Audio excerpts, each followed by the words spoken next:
그 잠언에 있는 그 자기 마음을 다스리는 문제, 또 말을 하는 문제에 대해서 대표적인 구절들을 이제 몇 개를 들어서 설명을 하고 있습니다. 이 두 말하는 것과 이제 화내는 것, 마음을 다스리는 것이 서로 아주 밀접하게 관계가 되어 있습니다. 야고보서 1장에서도 이 문제를 다루고 있는데, 제 야고보서가 이 잠언을 이해할 때 중요한 이유가 신약 성경에서 일종의 지혜 문학으로 이해되고 있는 게 야고보서입니다. 야고보서도 여러 가지 어떤 교훈적인 주제들을 좀 짧게 짧게 이렇게 언급을 하고 있고, 여러 언급된 교훈들이 서로 어떤 식으로 유기적으로 연결되어 있는지 이것이 좀 파악을 하기가 쉽지가 않습니다. 그래서 잠언처럼 여러 교훈들을 이제 차례대로 묶어놓은 그런 책으로 좀 이해하는 견해가 있습니다. 또 반면에 이 야고보서를 깊이 있게 연구하면 이 세부적인 내용들이 서로 긴밀하게 관계를 가지고 좀 체계적으로 쓰여져 있다, 이렇게 해석하는 학자들도 있는데, 어쨌든 여기 구약에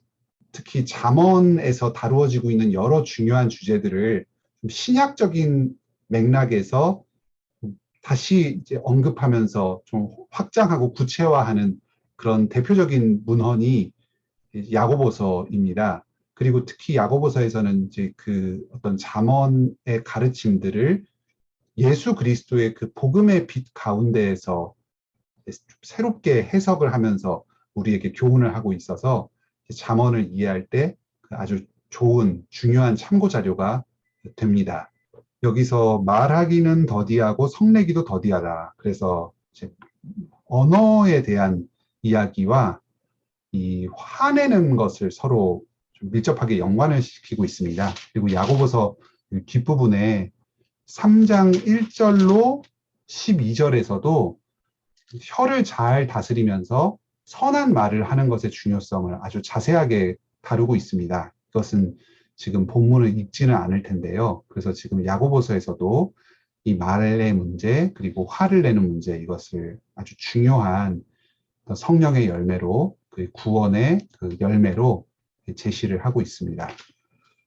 요즘 좀 유행하는 말로 뼈 때리는 말이라고 뭐 그런 얘기를 하는데, 오늘 그 잠언 말씀들이 정말 뼈를 때려서 부러뜨리는 그런 말씀들이었던 것 같아요. 참 어떻게 이렇게 참 모자란 것들을 이렇게 적절하게 지적을 해주시는지, 그게 참 많이 읽으면서 찔리고 좀 스스로를 돌아보게 되고 그랬던 것 같습니다.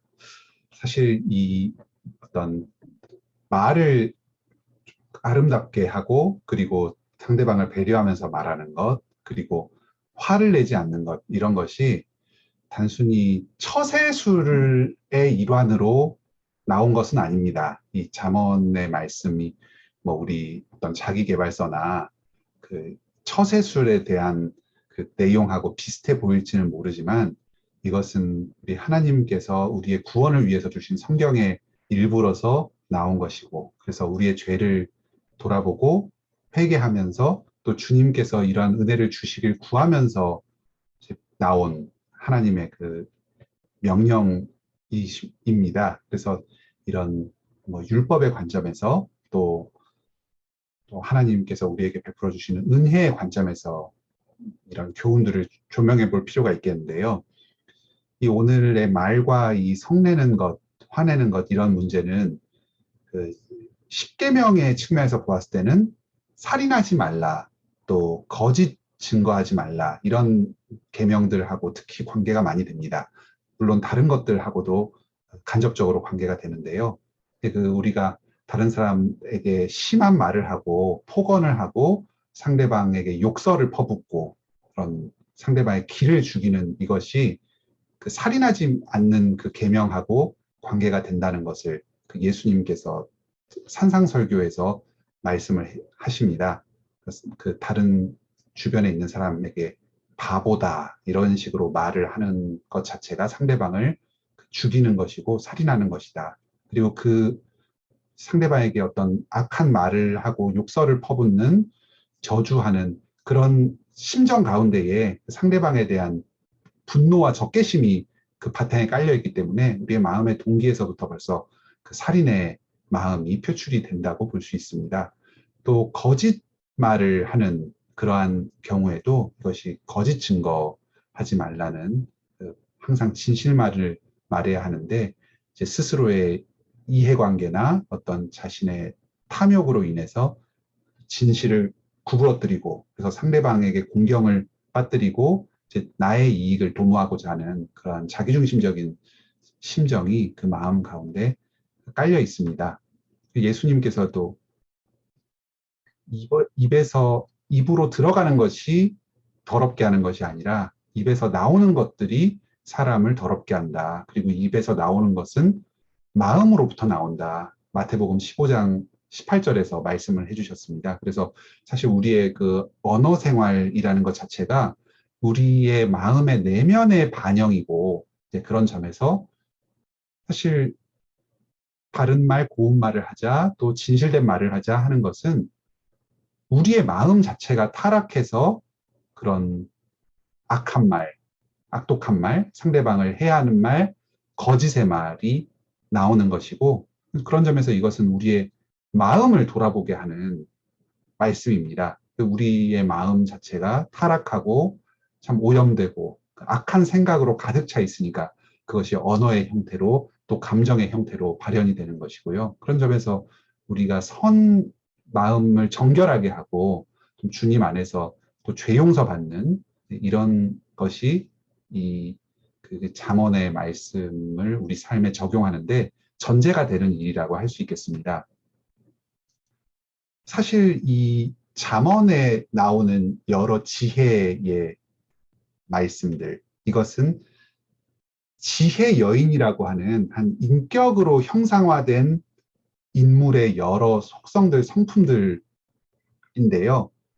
이건 좀 다르게 말하면은 십계명의 율법을 주신 그 하나님께서 그 십계명의 율법의 말씀이 주님 하나님의 그 성품들, 하나님의 어떠하심을 드러내는 것과도 서로 연관이 됩니다. 그 잠언 가장 앞부분에 지혜 여인이 음녀와 대비되어서 나오고 이 지혜 여인은 또 다른 형태로 잠언 31장에서 현숙한 여인의 모습으로 나타나는데 이것은 실제 어떤 여인을 이야기하는 것이 아니라 이 지혜를 완벽히 체현한 어떤 인물을 의인화시켜서 이제 설명을 하고 보여주는 겁니다. 그래서 지혜를 행하면서 사는 사람이 이렇게 복된 삶을 산다 하는 것을 가르쳐 주고 있고 이것은 실제적으로는 그 말씀이 육신이 되신 또 지혜의 체현이 되신 예수 그리스도의 모습으로 우리에게 드러난다고 할 수 있습니다. 잠언의 여러 구절들 말씀들은 참된 지혜자이신 하나님의 성품이면서 동시에 예수 그리스도께서 행하신 그 덕목들을 우리에게 교훈으로 이렇게 전해주는 말씀이라고 이해를 할 수가 있겠습니다. 아까 전에 살인하지 말라, 거짓 증언하지 말라 이런 말씀도 하나님이 어떠한 분이신지를 우리에게 가르쳐 주시면서 하나님을 닮아라 이 명령이거든요. 십계명이. 뭐 우리에게 어떤 커다란 규칙, 인생의 어떤 짐을 무거운 과제를 주시는 게 아니고 1계명부터 10계명까지 한 계명 한 계명을 말씀하시면서 이것이 나의 어떠함을 드러내는 것이다. 내가 바로 이런 사람, 10계명을 온전히 지키는 존재라는 것을 너에게 가르쳐 준다. 그러니 너희도 이 계명을 지키면서 나와 같이 되어라. 내가 거룩하니 너희도 거룩하라. 하나님 나라의 초대장입니다. 그리고 하나님 나라 시민이 어떠한 방식으로 어떠한 삶의 모습으로 살아야 하는지를 보여주는 그 말씀이 바로 십계명입니다. 그리고 다른 말로 표현하면 잠언입니다. 그래서 이 십계명과 잠언의 말씀을 체현한 사람은 체현한 존재는 하나님 아버지시요 예수 그리스도이시고요. 우리가 또 이것이 어떻게 또 연결이 되냐면 신약에서 우리가 성령의 충만함을 받고 성령의 9가지 열매에 대해서 또 다른 어떤 서신서들에서는 조금씩 다른 표현으로 성령의 열매들, 또 우리 그 그리스도인들이 이제 신약의 구원받은 백성으로서 살 때 갖추어야 될 여러 덕목들이 나오지 않습니까? 그것이 바로 하나님을 담는 것이고 예수 그리스도를 담는 것입니다. 성령의 뭐 9가지 열매 우리가 뭐 암기를 하기도 하고 하지 않습니까? 사랑과 희락과 평과 뭐 이런 것들이 있는데 예수 그리스도께서 성령으로 충만하신 분이셨고 그래서 예수 그리스도의 삶의 열매가 바로 성령의 열매 덕목들이었습니다. 또 실제로 어떤 그 신학자는 이 성령의 9가지 열매를 예수 그리스도의 그 생애와 연관지어 가지고 그 9가지 열매들이 어떻게 예수님의 삶 가운데서 드러났는지 이것들을 자세하게 해명하는 그런 책을 쓰기도 했거든요. 그래서 사실 우리가 성령의 충만함을 받아서 성령의 열매를 맺으면서 사는 삶이 바로 그리스도를 담는 삶이고 성령님께서 우리가 그러한 삶을 살도록 인도하여 주십니다. 여기서 바른 선한 말을 하고 또 성내지 않고 이런 것이 온유함과 겸손함과 또 오래 참음과 선량함과 이런 것이 이제 겉으로 드러나는 것 아니겠습니까? 그래서 우리가 이러한 삶의 덕목을 체현하기 위해서는 뭐 단순히 어떤 방법을 익히고 어떻게 하면 우리가 말을 잘할 수 있을까? 이런 요령을 잘 습득하다거나 아니면 일상생활에 사람들을 대하는 매끄러운 매너를 체득하고 예의 범절을 익힌다거나 하는 그런 차원이 아닙니다. 우리가 참 우리의 죄인됨을 참 애통해하면서 간절히 회개하고 주님께서 예수 그리스도의 보혈로 우리의 죄를 씻어주시길 바라면서 성령님으로 충만하게 하셔서 우리가 이 죄와 싸워서 이기고 하나님을 따라서 예수 그리스도를 닮아서 변화되도록 우리의 존재 자체가 변화되도록 구하면서 또 주님의 은혜를 경험하면서 이러한 잠언의 덕목들 선한 말을 하고 또 화를 내지 않는 이런 덕목들을 우리 삶 가운데 갖추어 나갈 수 있겠습니다. 여기 그 아까 전에 그 이제 이 선생님께서 나눠주신 말씀 가운데에 참 그 야고보서의 말씀을 우리가 좀 묵상하는 것이 하면서 얻을 수 있는 교훈들이 좀 연결되는 점이 있습니다. 아까 그 본문 읽어주셨던 그 야고보서 1장 19절로 21절 그 부분을 그 잠시 살펴보면요. 여기서 이제 듣기는 속히 하고 말하기는 더디하고 성내기는 더디하라 이야기를 하고 있습니다. 이제 들으라는 이야기인데요. 이게 상대방을 먼저 이해하라는 것입니다. 몇 가지 전제가 여기 숨겨져 있습니다.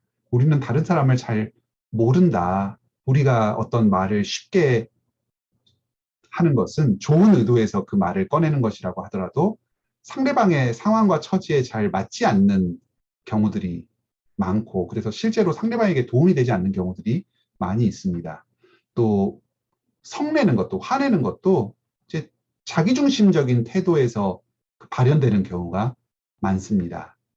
상대방에 대해서 잘 이해하는 것이 참 중요한데 우리는 항상 나 중심으로 생각을 하기 때문에 내가 지금 화가 나는 게 더 중심이고 내 생각대로 뭐가 이루어지지 않는 게 중요하지 상대방이 지금 무슨 상황에 있고 어떠한 생각을 하고 있는가 왜 상대방이 내 생각과 다르게 지금 행동하는가 이것을 헤아리고 그것을 더 중요하게 생각하는데 익숙하지가 않거든요. 그래서 이것은 자기중심성에서 벗어나야지만 가능한 그러한 일입니다. 상대방에 대해서 먼저 듣고 내 감정과 내 생각을 앞세워서 무언가를 표현을 하기보다 상대방을 먼저 좀 이해하고 헤아리고자 하는 이런 태도가 바로 이 19절에서 이야기하는 지혜라고 할 수가 있겠습니다. 여기 성낸다 하는 말이 20절, 19절, 20절에 나오는데 이 여기 성낸다고 하는 말이 신약의 용례에서 살펴보면은 하나님의 분노, 진노하심을 가리키는 말로 주로 나옵니다. 로마서 1장 18절에 보면은 하나님의 진노가 불의로 진리를 막는 사람들의 모든 경건하지 않음과 불의에 대하여 하늘로부터 나타난다. 이런 그 구절이 있는데 여기서 하나님의 진노, 이게 바로 성내는 것입니다. 다시 말해서 성낸다는 것은 하나님처럼 되려고 하는 그 어떤 의도가 그 마음 가운데 깔려 있는 거예요. 즉 무슨 말이냐면 내 뜻대로 안 되니까 지금 화가 나는 거거든요. 뭔가 내가 이 상황 자체를 지배하고 통제하고 또 상대방의 행동을 통제해서 내 뜻대로 뭐가 이렇게 순조롭게 흘러가길 바라는데 상대방이 내 마음을 알아주지 못하고 지금 상황이 내 뜻대로 흘러가지 않고 상대방이 내 생각대로 착착착착 움직여주질 않으니까 마음속에서 화가 일어나고 그 화를 표출하게 됩니다. 내가 하나님이 되어서 하나님처럼 상황을 통제하고 사람을 통제하고자 하는 마음이 그 성내는 마음의 그 밑바탕에 깔려 있습니다. 그런데 우리는 하나님이 아니잖아요. 뭐가 그 상황에서 제일 좋은지도 알 수 없고 내 뜻이 반드시 옳은 일이라는 것을 어떻게 확신할 수 있습니까? 나의 어떤 탐심이 탐욕이 항상 개입이 되는데 그게 선한 일이라는 것을 일이라고 나는 굳게 믿을지 모르지만 거기에는 또 나의 욕망이 개입되어 있고 나의 편의가 거기에 스며들어 있지 않습니까? 그리고 나는 상대방을 주관할 수가 없습니다. 저 사람이 내 뜻대로 절대로 움직여주지 않아요. 내가 어떻게 그 사람을 좌지우지할 수가 있습니까? 저 사람 또한 나와 마찬가지로 주님의 사랑하는 백성이고 주님 앞에서 한 단독자로 서서 나름의 과정을 거쳐서 성장해가는 사람이고 하나님께서 친히 목자가 되셔서 그 사람을 양육해 가신다. 지금 이런 것을 생각하면은 내가 그 사람을 지배하고 통제하려는 태도, 이제 거기에서 발현된 그 성내는 것, 이런 것이 사실 하나님에 대한 월권이라는 것을 우리가 생각할 수가 있습니다. 여기 21절에 나오거든요. 그러므로 모든 더러운 것과 넘치는 악을 내버리고, 여기서 모든 더러운 것과 넘치는 악이 무엇이겠습니까? 성내는 겁니다. 성내는 겁니다. 지금 문맥상으로 그렇잖아요. 뭐 여러 가지 다양한 뭐 더러운 것과 넘치는 악들이 많이 있겠는데 지금 이 본문의 이 맥락에서는 성내는 것을 주로 이야기를 하고 있습니다. 얼마나 그게 참 악한 일인지 하나님 나라를 파괴하고 관계를 파괴하고 그 하나님의 사명을 다하는 것을 가로막는 일인지 이게 구원 얻는 백성으로서 참으로 해서는 안 될 일이다. 성내는 것이. 그 얘기를 하면서 너희 영혼, 내 영혼, 그리고 상대방의 영혼 능히 구원할 바. 그게 무엇이죠? 마음에 심어진 말씀. 무엇으로 사람이 변화됩니까? 하나님의 말씀으로 변화됩니다. 그러니까 내가 화를 낸다고 하나님의 의가 이루어지지 않아요. 그러면 하나님의 의는 어떻게 이루어집니까? 말씀으로 이루어집니다. 내가 할 것은 무엇이죠? 말씀을 전하는 거죠. 뭐 아까 전에 어떤 자녀들 문제에 대해서 참 화를 잘 참기가 힘들다. 또는 뭐 가정에서 뭐 배우자와의 관계에서 또는 어떤 가족과의 관계에서 특히 이렇게 사랑하고 가까이에 있는 친밀한 사람들과의 관계에서 우리가 화를 내죠. 별로 사랑하지 않으면 화도 안 납니다, 사실. 내가 뭐 길에서 만난 사람들, 나와 큰 관계 없기 때문에 뭐 그런 사람들한테 우리가 화를 낼 일이 별로 없습니다. 근데 그 사람을 어떻게 변화시킬 수 있습니까? 화를 내는 걸로는 변화가 안 됩니다. 뭐 가끔 뭐 어떤 사람이 뭐 의로운 분노다, 뭐 그런 얘기를 하기도 하는데, 우리가 하나님이 아니기 때문에 예수님께서는 그런 의분을 품고 어떤 선을 이루실 때도 있으셨을지 모릅니다. 하지만 우리는 하나님이 아니기 때문에 우리의 분노는 하나님의 의를 이루는 경우는 실제적으로는 거의 없는 것 같습니다. 뭐 여기 야고보서에서는 아예 단언을 하지요. 성내는 것은 하나님의 의를 이루지 못한다. 말씀을 전하는 거죠. 우리의 성내는 상대방을 위한 것이라기보다는 그냥 나 자신의 감정의 표출입니다. 상대방을 위해서 또 나 자신을 위해서는 말씀을 계속 가르쳐야 하고 말씀을 계속 들어야 합니다. 상대방이 내 뜻에 따라서 행동을 하지 않고 이 상황 자체가 내가 마음먹은 대로 잘 돌아가지 않아서 화가 날 때에 이런 점을 한번 돌아볼 수 있을 것 같아요. 내가 얼마나 하나님의 말씀으로 가르쳤는가, 또는 나 자신이 얼마나 하나님의 말씀을 들으면서 이 상황을 조명하고 지금 이 가운데에서 나아가고 있는가. 이런 것을 한번 돌이켜 볼 수 있겠습니다. 근데 그런 점에서는 우리는 사실 대단히 부족하고요. 화는 쉽게 내죠.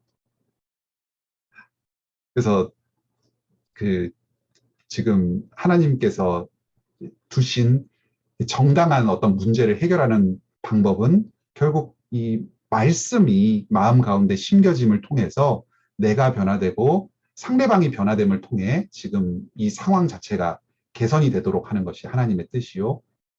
성내는 것은 결코 하나님께서 기뻐하시는 일이 아니다 하는 것을 이 본문에서 우리에게 가르쳐 주고 있습니다.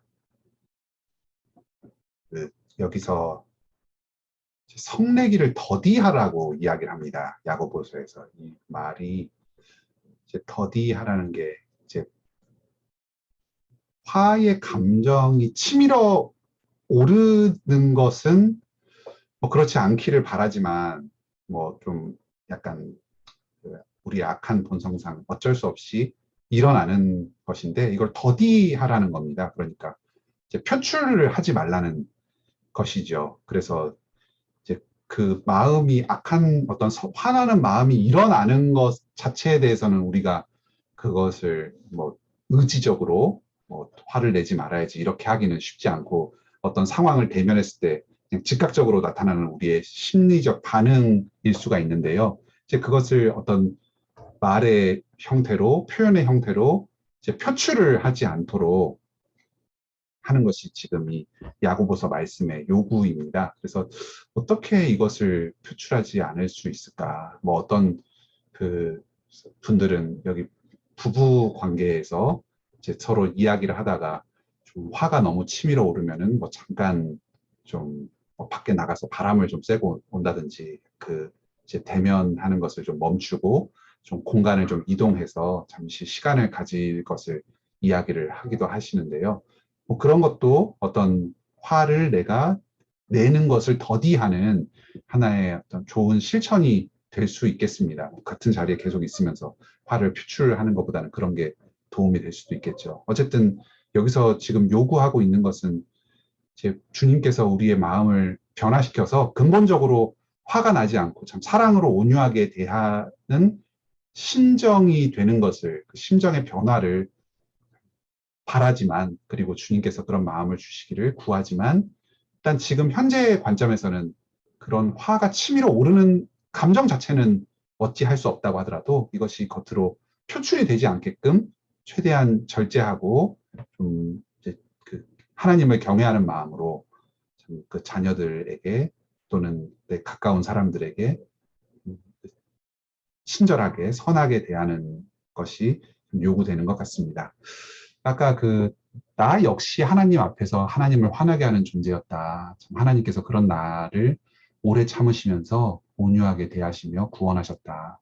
말씀해 주셨는데 그 참 옳은 말씀입니다. 실제 예수님께서 이런 오래 참으심과 온유하심을 아주 구체적으로 잘 보여주셨고요.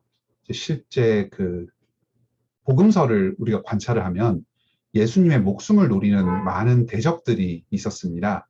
뭐 바리새인 등등 구체적으로 예수님을 죽이려는 음모를 꾸미고 어떤 신성 모독죄의 혐의를 씌우기 위해서 예수님 뒤를 따르면서 말을 엿듣고 그래서 증거를 막 수집을 하기도 했습니다. 그리고 실제 어떤 교묘한 함정의 말을 던져서 좀 말실수를 하도록 또 신성 모독적인 발언을 해서 어떤 공회의 재판으로 넘길 그 죄목을 찾기 위해서 막 어떤 유도신문 같은 것을 하기도 하고 그러면서 이제 음모를 꾸몄고 이제 마지막으로는 어떤 재판에 실제로 넘기기도 했습니다. 또 예수님의 제자들의 경우에도 참 예수님께서 아무리 수없이 그 예수님과 또 제자들이 감당해야 될 그 고난에 대해서 그 말씀을 하고 또 부활의 소망을 여러 차례 가르쳐 주셨지만 그것에 대해서 계속해서 깨닫지 못하고 심지어 베드로는 그 예수님이 그 예루살렘으로 향하시던 때에 그 가시지 말라고 그 앞길을 가로막는 그런 모습도 보이기도 했습니다. 그리고 끝까지 예수님께서 십자가에 달리시기 얼마 전에도 자기들의 논공 행상을 논하면서 누가 더 높은 자리에 앉을 것인지를 서로 막 다투기도 하였고 또 예수님이 깨어서 기도하라고 말씀을 하실 때에도 스스로의 그 앞을 예상하지 못하고 계속해서 꾸벅꾸벅 졸면서 그 예수님의 기도에 동참하지 않는 그런 모습을 보이기도 했습니다. 참 소망 없고 답답한 제자들이었고 또 실제 예수님 앞에 놓여 있는 그 대적들이 참으로 예수님을 실제 죽이려고 하는 죽이는 그런 대적들이 예수님 앞에 있었습니다. 하지만 예수님께서는 이제 그들에 대해서 때로는 엄하게 꾸짖으시면서 때로는 그 자세하게 자상하게 가르치시면서 오래 참으시면서 말씀으로 그들을 깨우치시고자 하였고 또 마지막까지 그들을 위해서 기도하시는 모습을 보이셨습니다. 이 바리새인과 제자와 같은 모습이 우리들에게도 똑같이 있다고 생각됩니다. 어떤 경우에는 하나님을 완전히 대적하고 우상을 숭배하는 태도를 통해서 바리새인과 같은 모습을 보일 때도 있고요. 또 어떤 경우에는 예수님의 제자라고 하면서도 예수님의 뜻이 이 땅에서 이루어지고 하나님 나라가 더 확장되는 일을 반대하면서 그 예수님과 교회의 앞길을 막는 그런 모습을 우리가 보이기도 합니다. 하지만 하나님께서는 예수님께서는 지금도 우리를 포기하지 않으시고 오래 참으시면서 참 우리의 그 무수한 그 실수와 부족들 참 은혜의 때에 오래 참으시면서 우리가 회개하고 계속해서 그리스도를 닮아서 살아가도록 인도하여 주십니다. 우리 스스로를 돌아보지 못하게 되는 것 같아요. 이제 화가 나고 또 이성을 잃고 그러면은 순간적인 어떤 감정에 도취되어 가지고 내가 어떠한 존재인지를 잊어버리고 이제 뭐 똥 묻은 개가 겨 묻은 게 나무란다 하는 그런 심정으로 이제 상대방에 대해서 어떤 좀 험하게 말을 하기도 하고 화를 그러구나. 표출하기도 하고 지금 그렇게 되는 것 같은데요. 완전 예, 참 그 주님의 그 어떤 오래 참으심, 이제 나를 향한 그 사랑 이런 것을 깊이 묵상을 할 때 좀 우리가 스스로를 좀 객관화하면서 좀 돌아볼 수 있지 않는가. 또 성경에 나와 있는 많은 어떤 오래 참음의 모범을 보여준 인물들이 있는데 특히 우리에게 많은 귀감이 되는 게 그 사울에 대해서 다윗이 분노를 표출하지 않고 당연히 그 마음 가운데는 성내는 마음이 있었겠지만 표출하지 않고서 오래 참을 때에 하나님께서 그 문제를 어떻게 해결해 주시면서 이제 다윗을 높이시는지 이것을 또 실제적인 우리의 그 역사적 사건을 통해서 우리에게 많이 교훈해 주시는 것 같습니다. 이런 말씀들을 좀 깊이 묵상하면서 우리 스스로의 그 모습을 좀 객관화하고 돌아볼 수 있지 않을까 그런 생각이 듭니다.